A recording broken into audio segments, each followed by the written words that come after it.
The Red Death had long devastated the country. No pestilence had ever been so fatal or so hideous. Blood was its avatar and its seal, the redness and the horror of blood. There were sharp pains and sudden dizziness, and then profuse bleeding at the pores with dissolution. The scarlet stains upon the body, and especially upon the face of the victim, were the pest ban which shut him out from the aid and from the sympathy of his fellow men. And the whole seizure, progress, and termination of the disease were the incidents of half an hour. But I, Prince Prospero, was happy and dauntless and sagacious. When my dominions were half depopulated, I summoned to my presence 1,000 hale and light-hearted friends from among the knights and dames of my court, and with these retired to the deep seclusion of one of my castellated abbeys. This was an extensive and magnificent structure, the creation of my own eccentric yet august taste. A strong and lofty wall girdled it in. This wall had gates of iron. The courtiers, having entered, brought furnaces and massy hammers and welded the bolts. I resolved to leave means neither of ingress or egress to the sudden impulses of despair or of frenzy from within. The abbey was amply provisioned. With such precautions, the courtiers might bid defiance to contagion. The external world could take care of itself. In the meantime, it was folly to grieve or to think. I had provided all the appliances of pleasure. There were buffoons, there were ballet dancers, there were musicians, there was beauty, there was wine. All these and security were within. Without was the Red Death.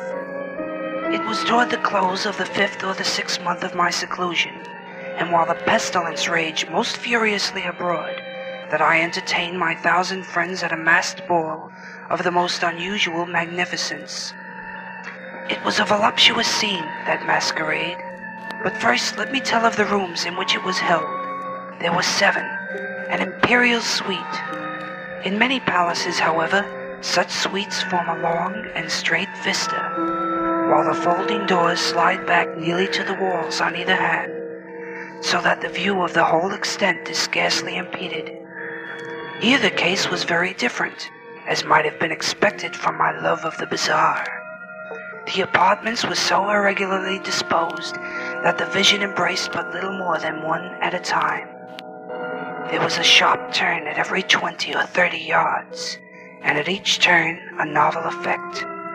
To the right and left, in the middle of each wall, a tall and narrow Gothic window looked out upon a closed corridor, which pursued the windings of the suite. These windows were of stained glass, whose color varied in accordance with the prevailing hue of the decorations of the chamber into which it opened. That at the eastern extremity was draped, for example, in blue, and vividly blue were its windows. The second chamber was purple in its ornaments and tapestries, and here the panes were purple.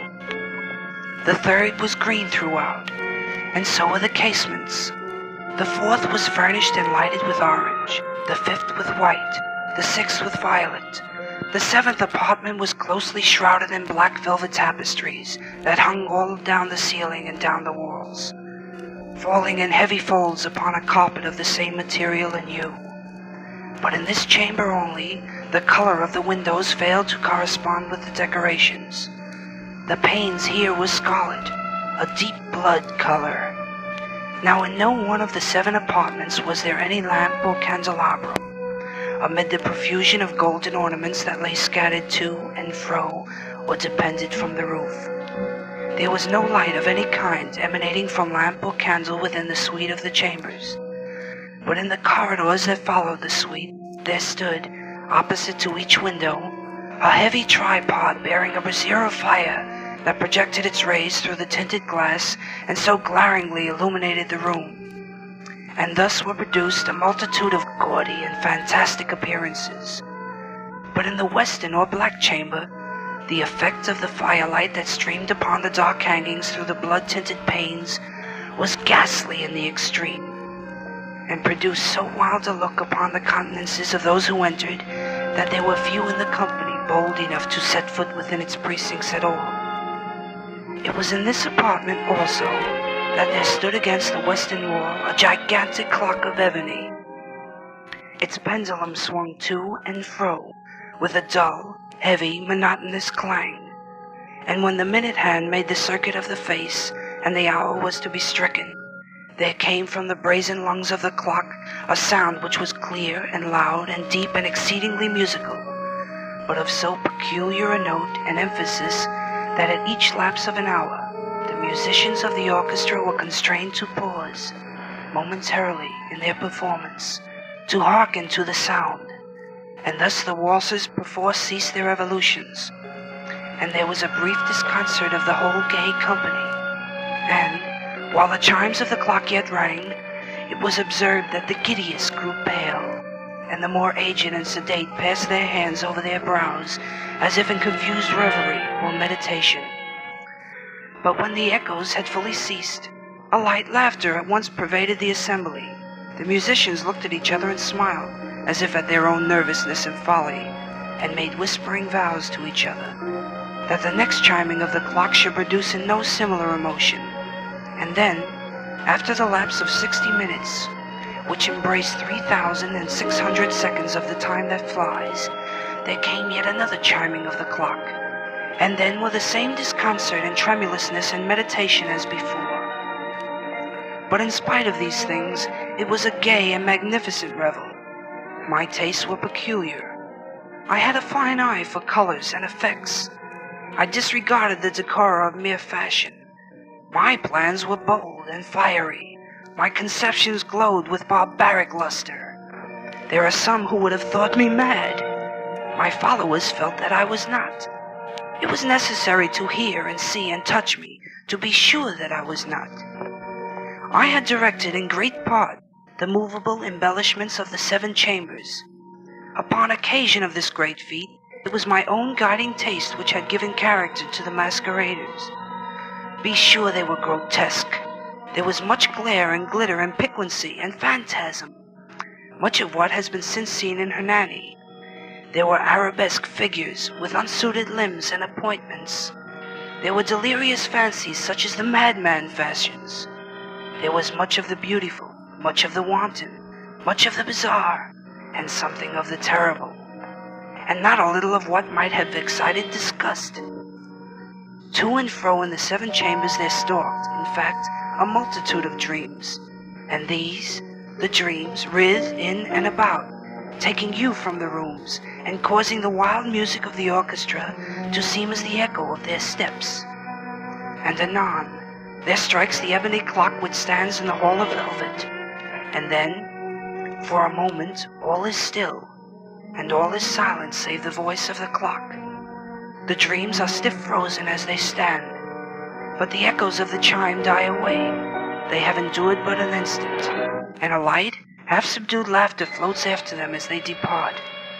And now again the music swells, and the dreams live, and writhe to and fro more merrily than ever, taking you from the many-tinted windows through which stream the rays from the tripods. But to the chamber which lies most westwardly of the 7, there are now none of the maskers who venture, for the night is waning away, and there flows a ruddier light through the blood-colored panes, and the blackness of the sable drapery appalls. And to him whose foot falls upon the sable carpet, there comes from near the clock of ebony a muffled peal, more solemnly emphatic than any which reaches their ears who indulge in the more remote gaieties of the other apartments. But these other apartments were densely crowded, and in them beat feverishly the heart of life, and the revel went whirlingly on, until at length there commenced the sounding of midnight upon the clock, and then the music ceased, as I have told, and the evolutions of the waltzes were quieted, and there was an uneasy cessation of all things as before. But now there were 12 strokes to be sounded by the bell of the clock, and thus it happened, perhaps that more of the thought crept, with more of time, into the meditations of the thoughtful among those who revelled, and thus, too, it happened, perhaps, that before the last echoes of the last chime had utterly sunk into silence, there were many individuals in the crowd who had found leisure to become aware of the presence of a masked figure which had arrested the attention of no single individual before. And the rumor of this new presence having spread itself whisperingly around, there rose at length from the company a buzz or murmur, expressive of surprise, then finally of terror, of horror, and of disgust.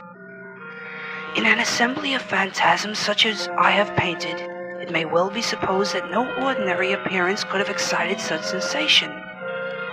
In truth, the masquerade license of the night was nearly unlimited, but the figure in question had out-Heroded Herod, and gone beyond the bounds of even my indefinite decorum. There are chords in the heart of the most reckless which cannot be touched without emotion.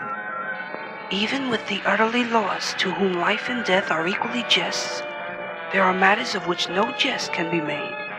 The whole company, indeed, seemed now deeply to feel in the costume and bearing of the stranger that neither wit nor propriety existed.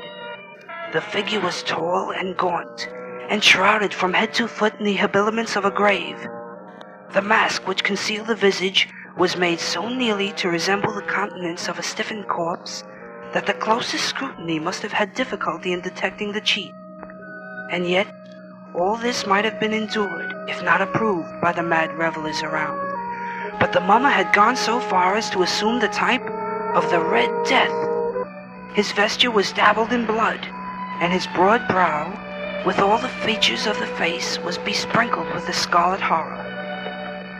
When my eyes fell upon this spectral image, which with a slow and solemn movement, as more fully to sustain its role, stalked to and fro among the waltzes, I was seen to be convulsed, in the first moment with a strong shudder either of terror or distaste, but in the next my brow reddened with rage. "Who dares," I demanded hoarsely of the courtiers who stood near me, "who dares insult us with this blasphemous mockery? Seize him and unmask him, that we may know whom we have to hang at sunrise from the battlements." It was in the eastern or blue chamber which I stood as I uttered these words. They rang throughout the 7 rooms loudly and clearly, for I was a bold and robust man, and the music had become hushed at the waving of my hand. It was in the blue room where I stood with a group of the pale courtiers by my side. At first, as I spoke, there was a slight rushing movement of this group in the direction of the intruder, who at the moment was also near at hand, and now, with deliberate and stately step, made closer approach to me.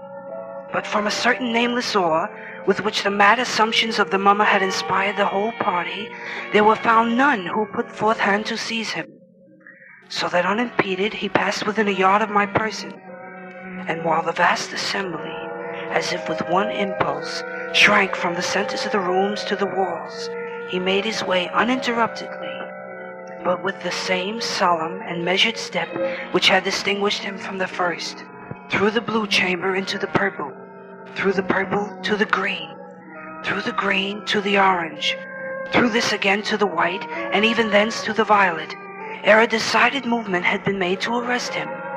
It was then, however, that I, maddening with rage and the shame of my own momentary cowardice, rushed hurriedly through the 6 chambers, while none followed me on account of a deadly terror that had seized upon all.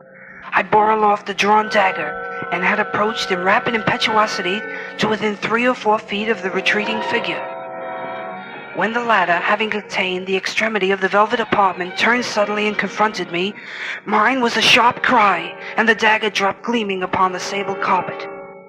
Then, summoning the wild courage of despair, a throng of the revelers at once threw themselves into the black apartment, and seizing the mummer, whose tall figure stood erect and motionless within the shadow of the ebony clock, gasped in unutterable horror at finding the grave cerements and corpse-like mask, which they handled with so violent a rudeness, untenanted by any tangible form. Instantly afterwards I fell prostrate, and in my death acknowledged the presence of the Red Death. He had come like a thief in the night, and one by one dropped the revelers in the blood-bedewed halls of their revel, and died each in the despairing posture of this fall.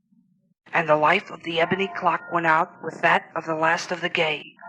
and the flames of the tripods expired, and darkness and decay and the Red Death held illimitable dominion over all.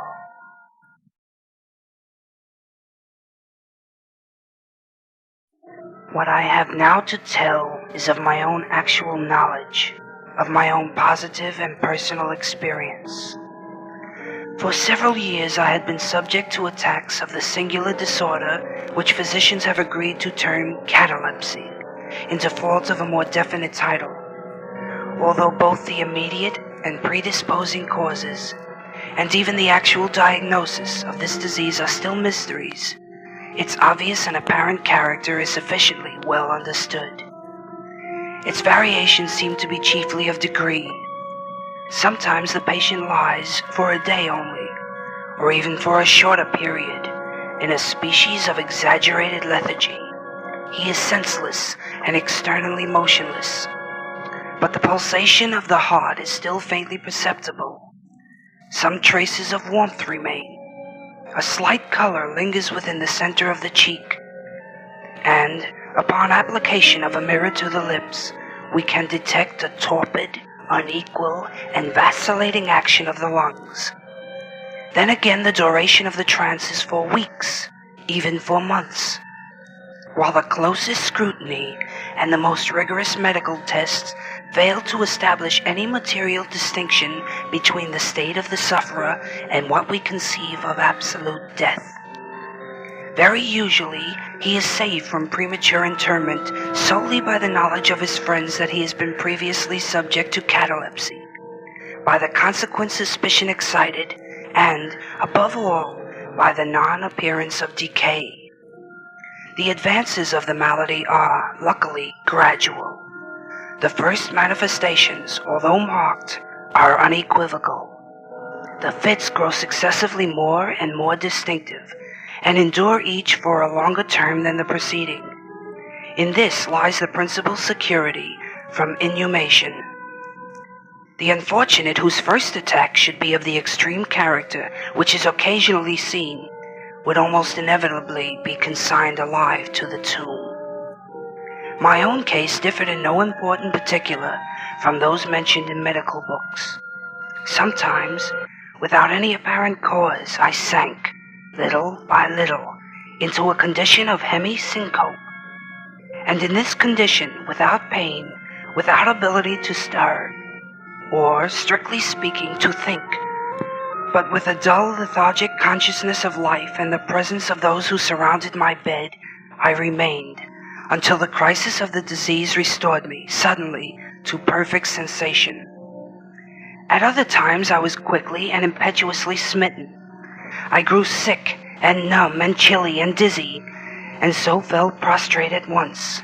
Then, for weeks, all was void and black and silent, and nothing became the universe. Total annihilation could be no more. From these latter attacks I awoke, however, with a graduation slow in proportion to the suddenness of the seizure. Just as the day dawns to the friendless and houseless beggar who roams the streets throughout the long and desolate winter night, just so tardily, just so wearily, came back the light of the soul to me. Apart from the tendency to trance, however, my general health appeared to be good, nor could I perceive that it was at all affected by the one prevalent malady, unless, indeed, an idiosyncrasy in my ordinary sleep may be looked upon as superinduced. Upon awakening from slumber, I could never gain, at once, thorough possession of my senses, and always remained for many minutes in much bewilderment and perplexity, the mental faculties in general, but the memory in especial, being in a condition of absolute abeyance. In all that I endured there was no physical suffering, but of moral distress and infinitude. My fancy grew charnel. I talked of worms, of tombs, of epitaphs. I was lost in reveries of death, and the idea of premature burial held continual possession of my brain. The ghastly danger to which I was subjected haunted me day and night.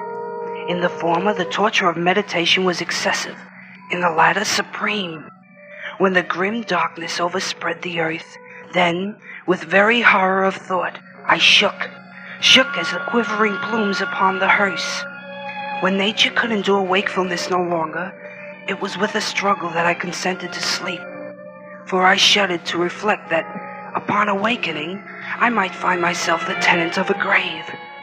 And when finally I sank into slumber, it was only to rush at once into a world of phantasms, above which, with vast, sable, overshadowing wings, hovered predominant the one spectral idea.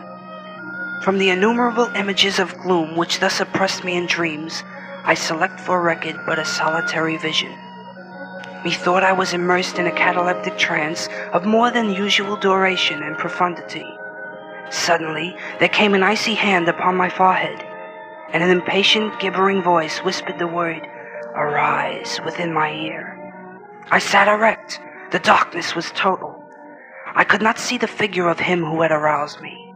I could call to mind neither the period at which I had fallen into the trance, nor the locality in which I then lay.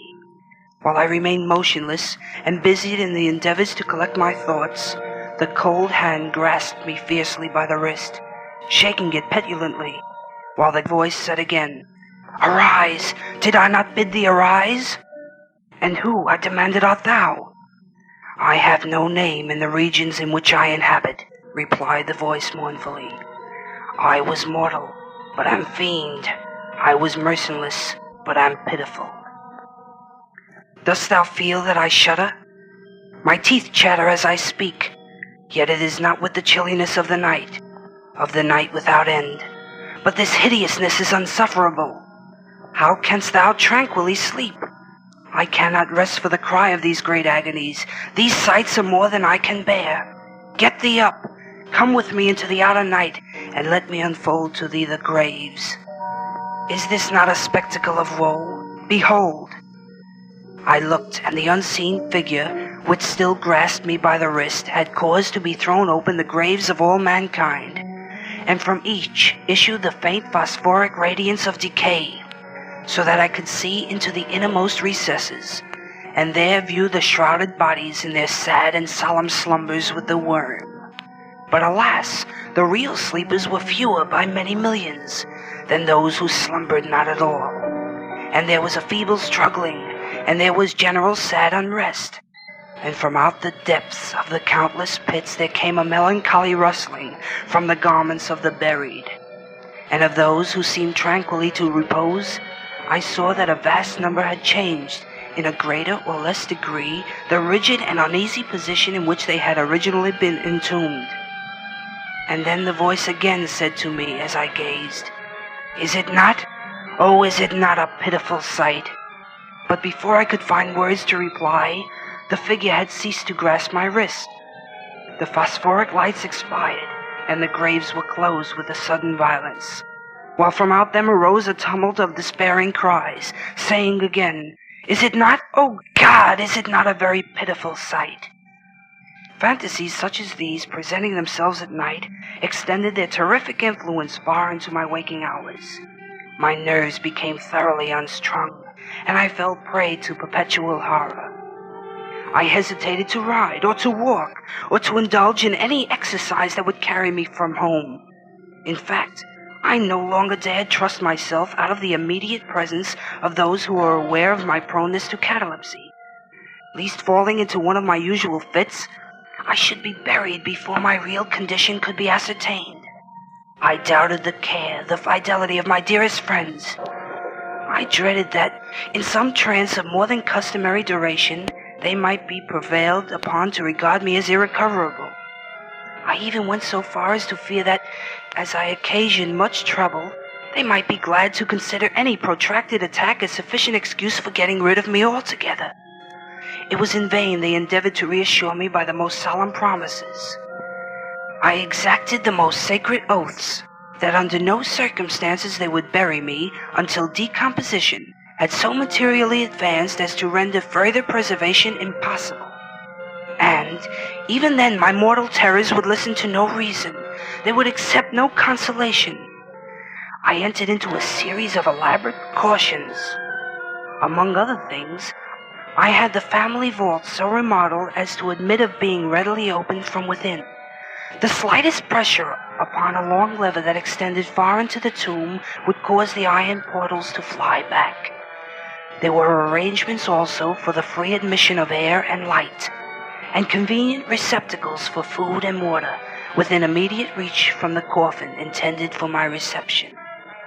This coffin was warmly and softly padded, and was provided with a lid fashioned upon the principle of the vault door, with the addition of springs so contrived that the feeblest movement of the body would be sufficient to set it at liberty.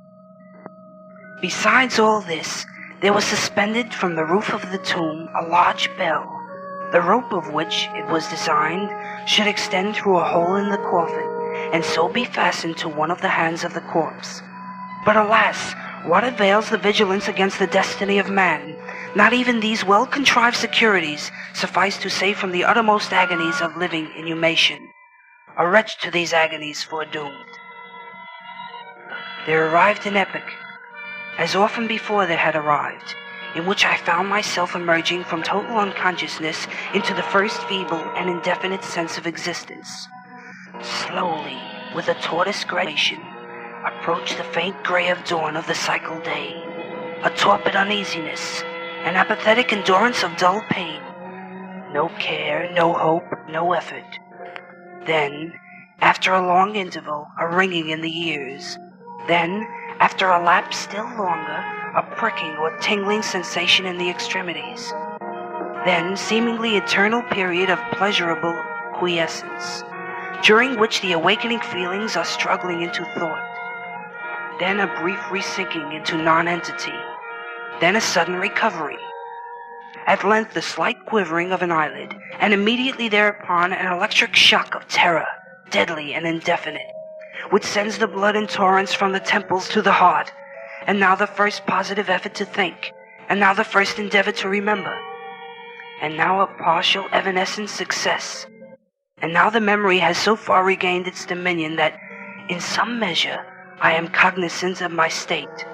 I feel that I am not awakening from an ordinary sleep.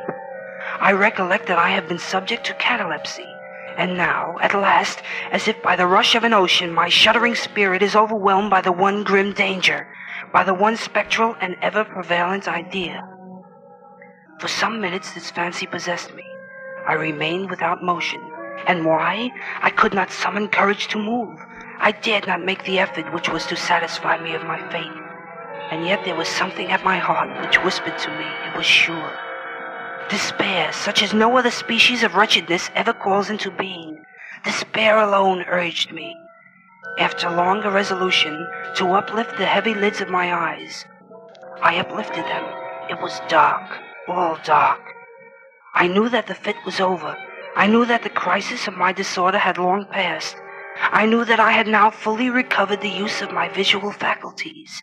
And yet it was dark, all dark, the intense and utter raylessness of the night that endureth forevermore. I endeavored to shriek, and my lips and my parched tongue moved convulsively together in the attempt. But no voice issued from the cavernous lungs, which, oppressed as if by the weight of some incumbent mountain, gasped and palpitated, with the heart at every elaborate and struggling inspiration.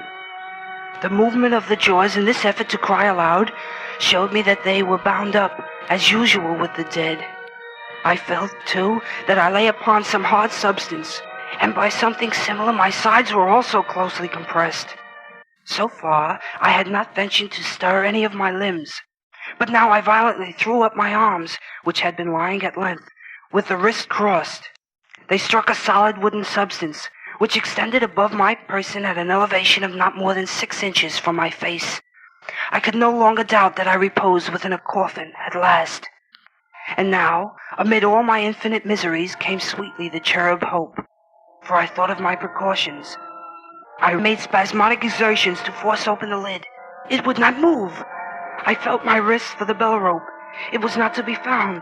And now the comforter fled forever, and still its sterner despair reigned triumphant, for I could not help perceiving the absence of the paddings which I had so carefully prepared.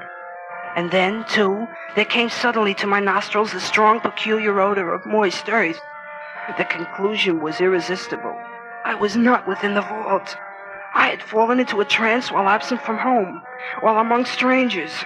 When or how, I could not remember, and it was they who buried me as a dog, nailed up in some common coffin, and thrust deep, deep and forever into some ordinary and nameless grave.